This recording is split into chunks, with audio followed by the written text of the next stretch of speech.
Isa nga sa masasabi natin na very successful na vlogger and businesswoman ngayon ay si Rosmar Tan.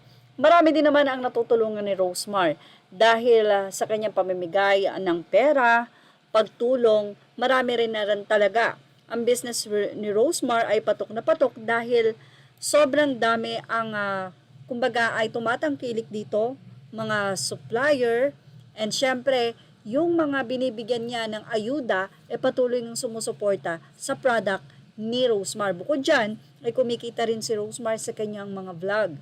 Kaya naman ayon sa kanya before, halos 5 milyon ang kinikita niya a day. Hindi lang yan, ayon kay Rosmar, ang 1 million or 2 million a day ang gastos niya. Araw-araw yan 1 milyon o 2 milyon. Iyan na nga po yung kumbaga ay siguro pinaka malaki na nagagastos ni Rosmar Tan sa isang araw. So saan nga ba napupunta ito? Alam natin na si Rosmar Tan ay talaga namang pala mapagbigay. Kumbaga ay invest din, marami siyang binibili na property. Ayon sa naging interview sa kanya, kung di tayo nagkakamali ni Karen Davila, na mahilig itong si Rosmar Tan na mag-invest, pero usually bumibili siya ng may bahay na. Lupa na may bahay dahil ayaw niya na ng lupa lang dahil nagkaroon ito ng phobia at na-scam na nga siya.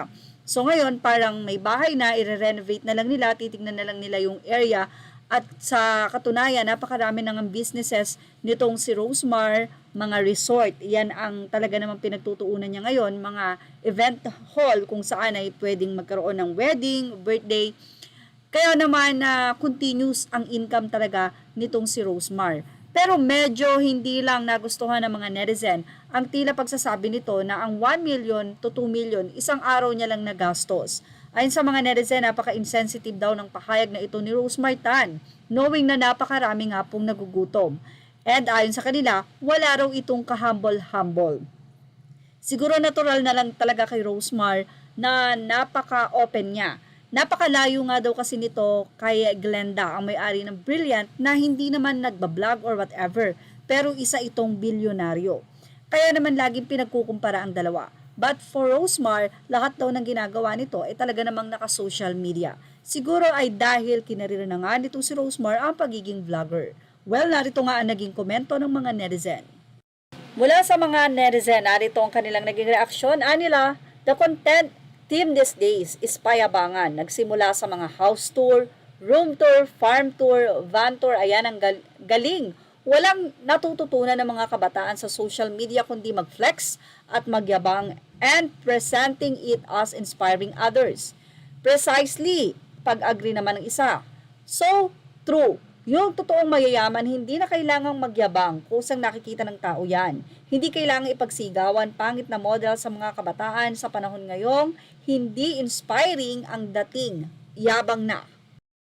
Mariosep, wala man lang bahid ng kahambulan o kahambol-hambol. Oo, napakasimple nung Miss Glenda. Hahaha, payabangan is life. She's not humble. I never like her. Same here, she's an attention seeker, arrogant, and boastful. True, she brags people. She helps. She's helping just so people will say she's helping, always with camera for the content, for the views. Malayong malayo ito sa ugali ni Miss Glenda ng Brilliant.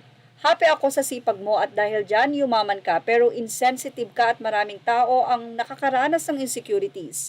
Pwede mo namang di sagutin at makita ng tao kung ano ang meron ka ngayon. Be humble sometimes kahit na need mo maging honest.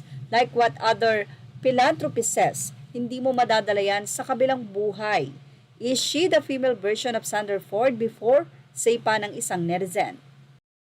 Well, ano masasay nyo about dito? Ilagay na ang inyong opinion sa ating comment section. Images are all credit to the rightful owners. Thank you for watching Showbiz Now.